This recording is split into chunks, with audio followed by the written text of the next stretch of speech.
Hey, what's going on, guys? Welcome back to the shop. First off, I want to say for everybody that's out there hanging out with me and keeping up with the channel, I appreciate it, man. Thank you very much. But anyway, if you're still here, thanks for watching. I appreciate it. Today we've got my friend's Jeep in here, and this thing is just the gift that keeps on giving, because I've been working on this thing for a little over a month now, and it's like every time I fix one thing, I figure out something else is bad. This Jeep has got its like third, fourth, or fifth, lease on life, because this thing should have been parted out or scrapped a long time ago. But it's got some sentimental value to it, so I understand that. But anyway, I need to get this out because race season is almost here, and it'll kick off in March. This is like mid-February, and I've been saying that I'm going to do my white race Jeep for 3 months now, and I haven't touched it. So anyway, this thing's a pain in my butt. I've got everything fixed on it except for it came with 2 different wheel bearings in it with the rotors that actually matched the wheel bearings, but I didn't know that. I just said, okay, this is a 99. Let's put new wheel bearings in it. Put new wheel bearings in it. Now all of a sudden this brake rotor right here is dragging the knuckle. So we've got to get this thing out of here. So I'm going to do a backwoods fix just to get this thing rolling out of the shop, and I'm gonna get the white one in here. So let's do that real quick and we'll get the white one in.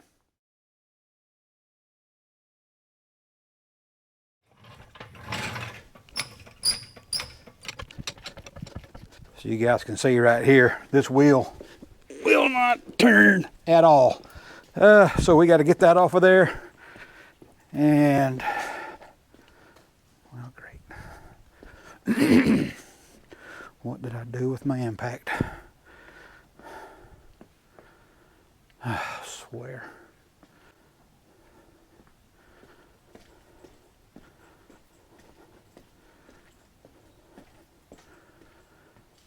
Well, what did I do with it? I had it right there. Oh boy. All right, so we got to get this wheel off of here, and I'll show you what's going on.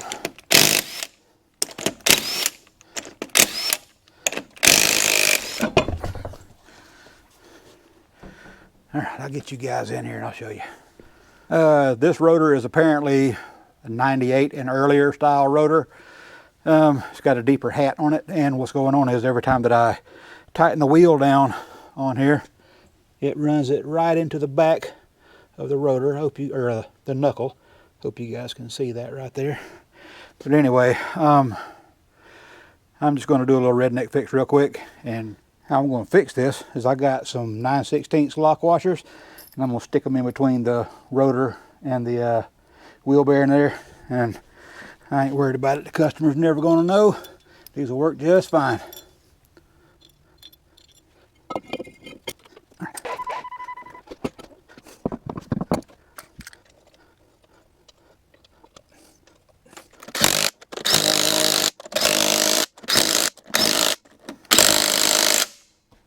There we go. At least it'll roll now. And yes, I was playing. I would never do that to a customer car. I just did that so I could get this thing out of the shop. Now my stuff, I'd probably do that.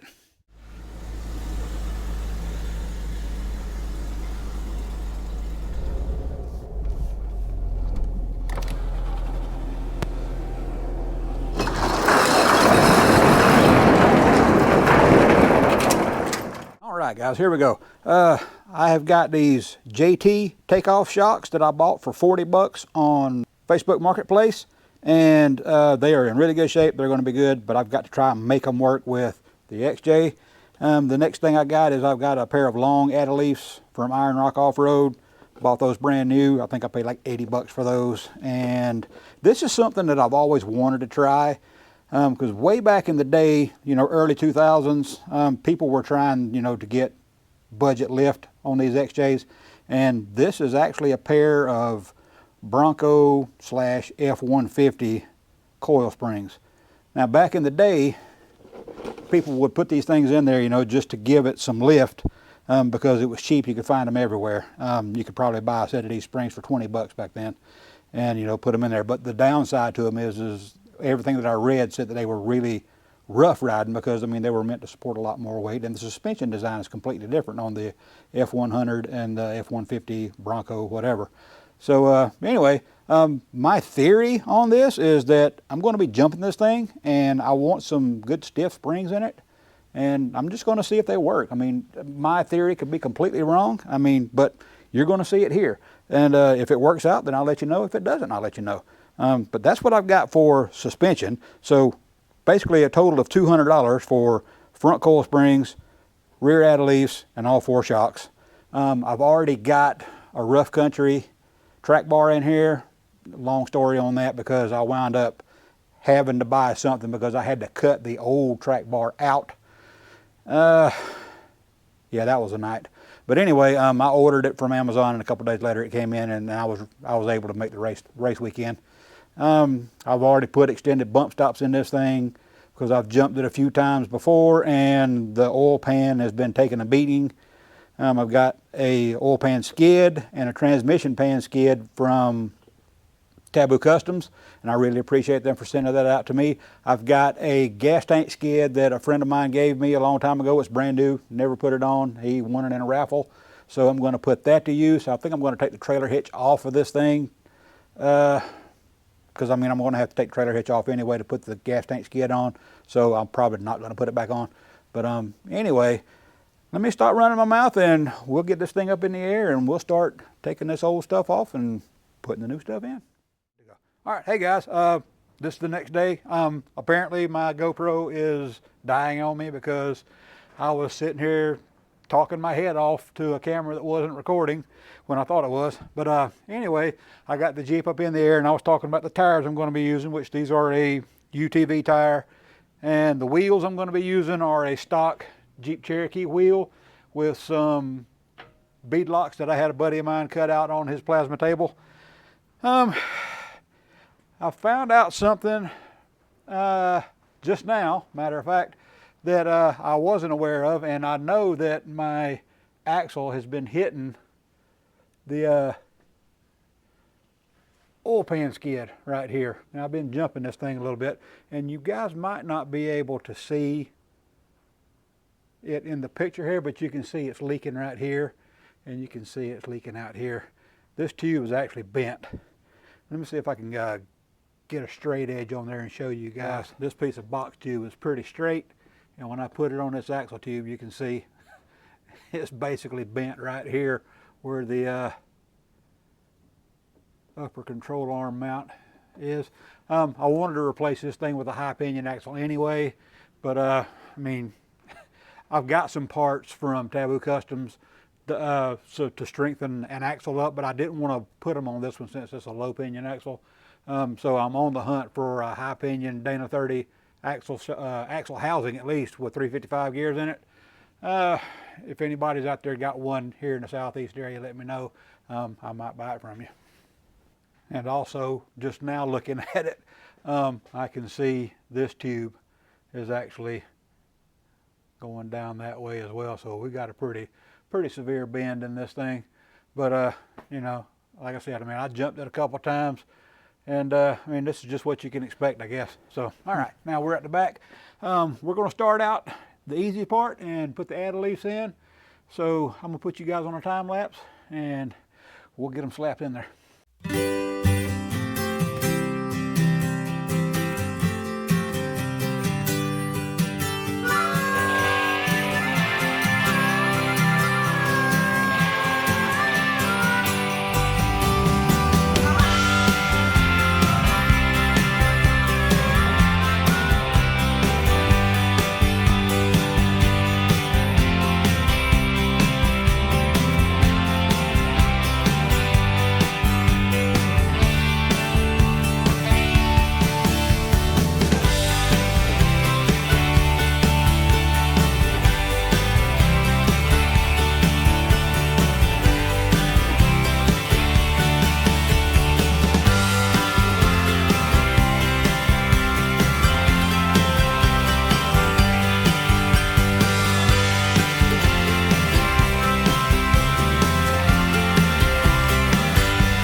Now we got the main part of the leaves out. Well, the actual main leaf is still in here.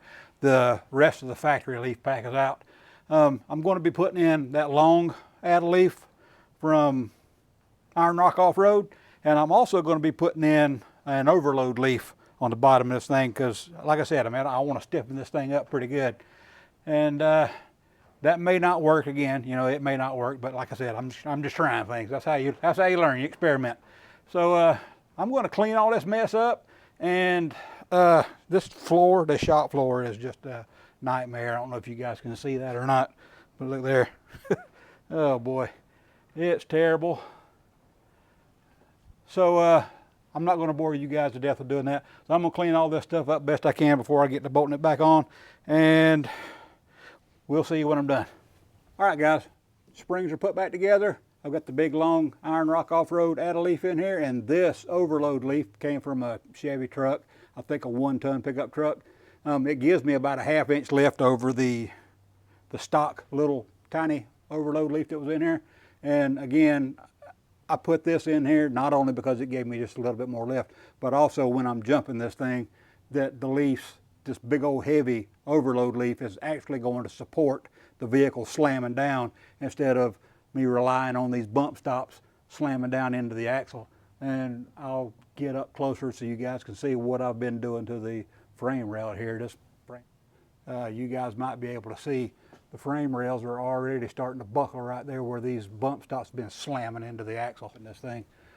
But anyway, the sway bar is reconnected because I'm going for handling. I'm not going for flex. I don't care about RTI wrench or anything like that. I want to keep the wheels planted on the ground to keep me moving forward.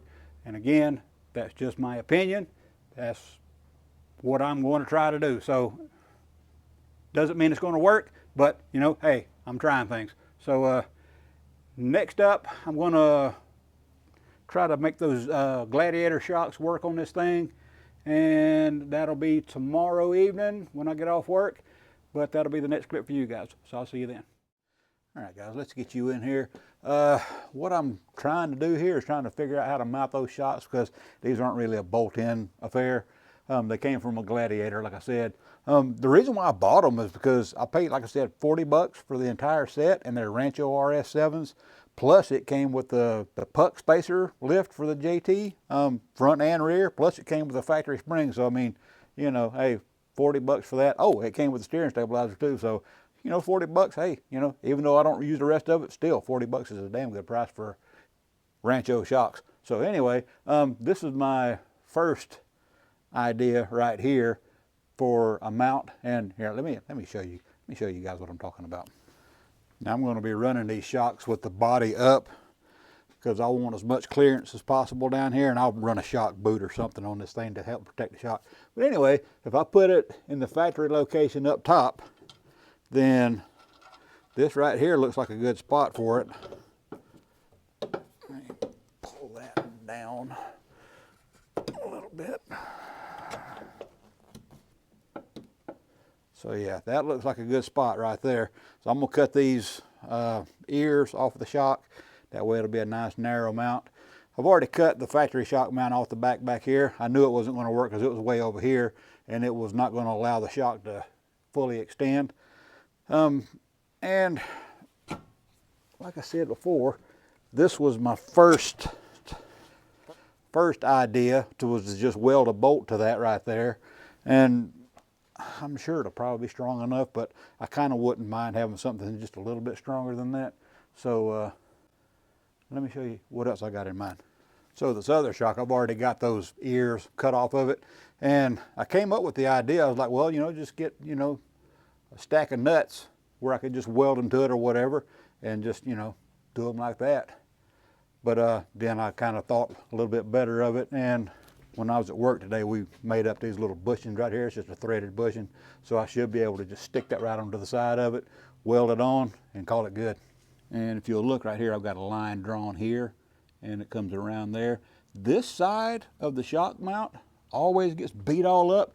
You can see right here, I don't know if you can see it or not, but you can see, I hope you guys can see where it's all chewed up right there.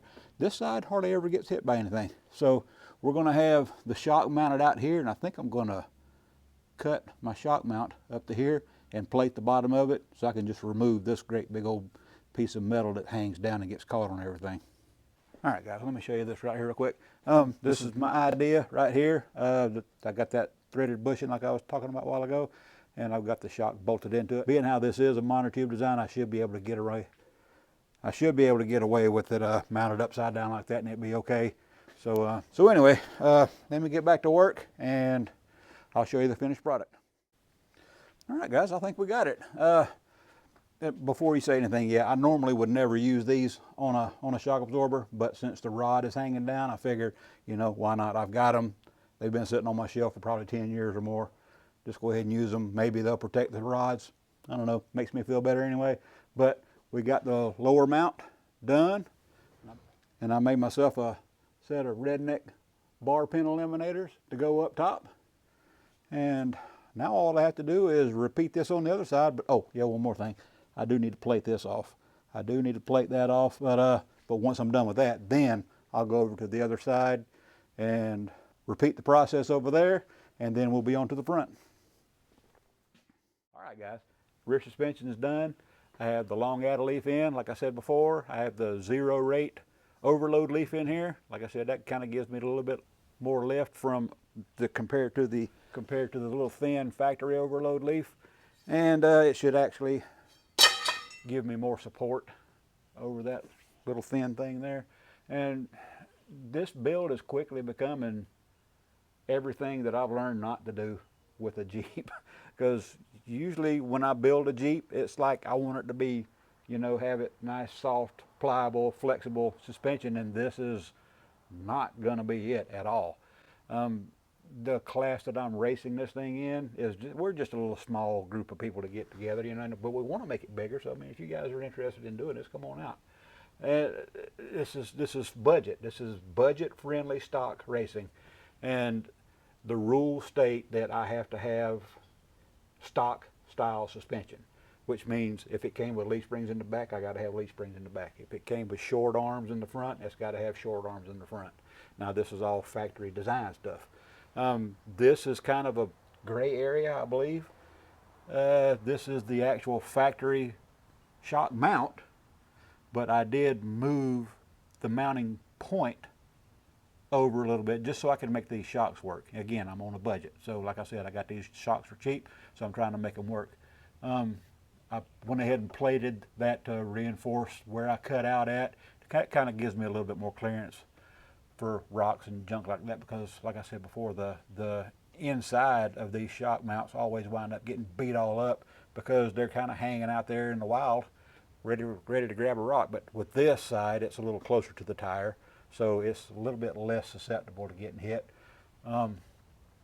So I don't know what else to say.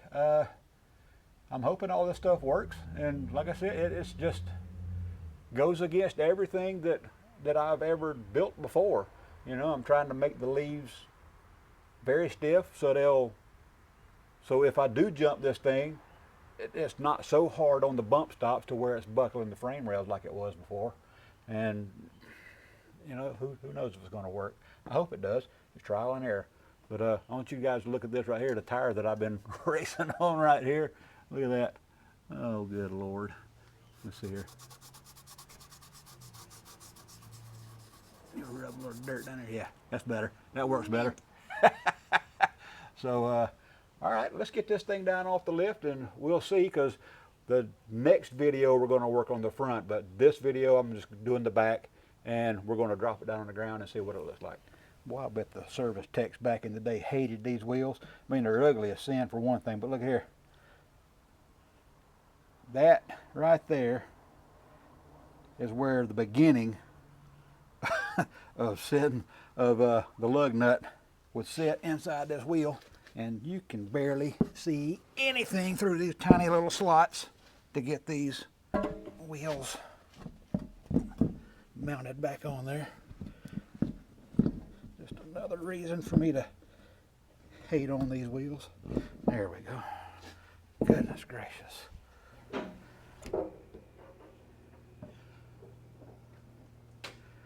Oh wow, okay. Barely. Wow. Oh boy, that's I bet that thing is gonna be stiff. If you ain't got back problems now, you're gonna after. Oh boy. Let's see here. Well, I mean, It still moves. it's actually not bad. Cadillac. Well, I wouldn't say that.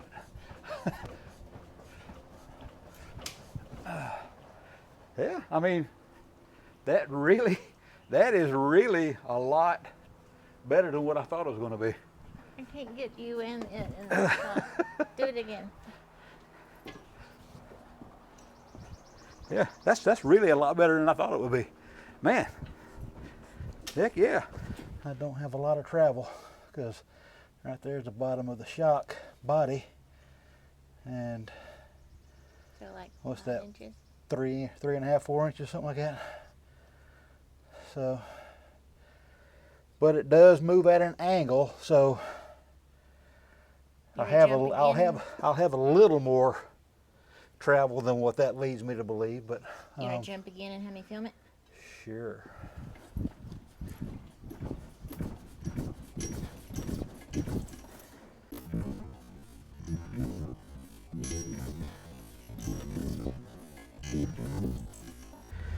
I'll have to take a look at that on the camera and see what it looks like, but you guys saw it here, so hopefully I've got enough shock travel. But let's pull this thing out and see what it looks like. All right, guys, that's it. You can see the difference. The front actually does have a 1 3/4 inch spacer in the front.